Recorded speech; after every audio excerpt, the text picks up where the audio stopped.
នេះមិនមែនជាល្បិចកកំ pl ែងទេតែវាជាការពិសោធន៍វិទ្យាសាស្ត្រពិតយកប្រដាប់ភ្លុំរាងការ៉េទៅជ្រលក់ទឹកសាប៊ូរួចដាក់សរសៃអំបោះពីលើហេតុអីបានជាគ្រាន់តែដកចាក់ស្រាលសោះខ្សែអំបោះនឹងអាចរីកទាញទៅជារង្វង់ភ្លាមបានយ៉ាងម៉េចយកស៊ុតទៅដុតពីលើភ្លើងដុតរហូតដល់វាឡើងខ្មៅដុំរួចយកទៅទម្លាក់ចូលក្នុងទឹកស្អាត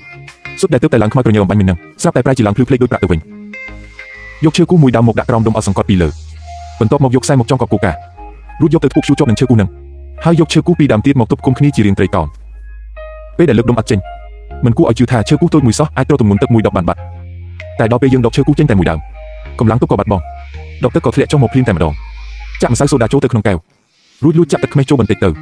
វានឹងបង្កើតបានជាឧស្ម័នដ៏អាតកំបាំងមួយមើលណោះវាអាចពន្លត់ទៀនដែលកំពុងឆេះទាំងពីរជួរបានយ៉ាងនេះហើយជាគោលការណ៍ពន្លត់ភ្លើងរបស់ឧស្ម័នកាបូនិកយកបន្ទាត់មកដេញលោតលេងនៅកន្លែងងឹតវានឹងធ្វើចលនាឡើងចុះយ៉ាងលឿនតែបើប្រូមកដេញលេងនៅក្រោមពន្លឺថ្ងៃខ្លាំងវិញវានឹងមើលទៅឃើញធ្វើចលនាលុបទៅវិញនេះហើយជាបាតុភូតចាស់ហួយដ៏អស្ចារ្យចាក់អង្ករចូលក្នុងកែវបន្តិចទៅ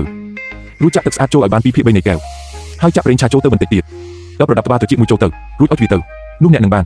ទៀនមួយដើមដែលអាចបំភ្លឺបានទល់ភ្លឺយកមេដែកមកបិទភ្ជាប់នៅផ្នែកខាងក្រោមនៃធំពេលហើយយកខ្សែលូទងដែងមកដាក់ពីលើពលបុកនេះហើយជាកម្លាំងចលករដែលធ្វើឲ្យកង់ឡានអគ្គិសនីវិលបានយកស៊ីរាំងចាក់ថ្នាំមួយមកគៀបចន្លោះដកទឹកពីកែវ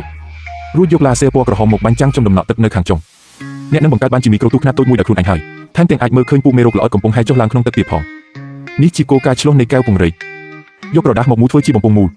រួចដាក់អៀងឲ្យបានមុំ45ដឺក្រេបន្ទាប់មកអុជភ្លើងនៅខាងចុងផ្នែកខាងលើអ្នកនឹងបានឃើញផ្សែងហុយហូរចុះមកក្រោមដោយទឹកធ្លាក់ដ៏ស្អាតប្លែកភ្នែកចាក់ទឹកស្អាតចូលទៅក្នុងកែវរួចចាក់ប្រេងឆាចូលបន្ថែមហើយបន្តពណ៌លាអាហារចូលបន្តិចបន្ទាប់មកបោះថ្នាំគ្រាប់ពុះមួយគ្រាប់ចូលទៅអ្នកនឹងបានទស្សនាទិដ្ឋភាពភ្នំភ្លើងផ្ទុះក្រោមបាតសមុទ្រយ៉ាងអស្ចារ្យអានសៀវភៅវិទ្យាសាស្ត្ររាប់រយដងក៏មិនស្មើនឹងការនាំកូនមកធ្វើការពិសោធន៍ផ្ទាល់តែម្ដងដែរ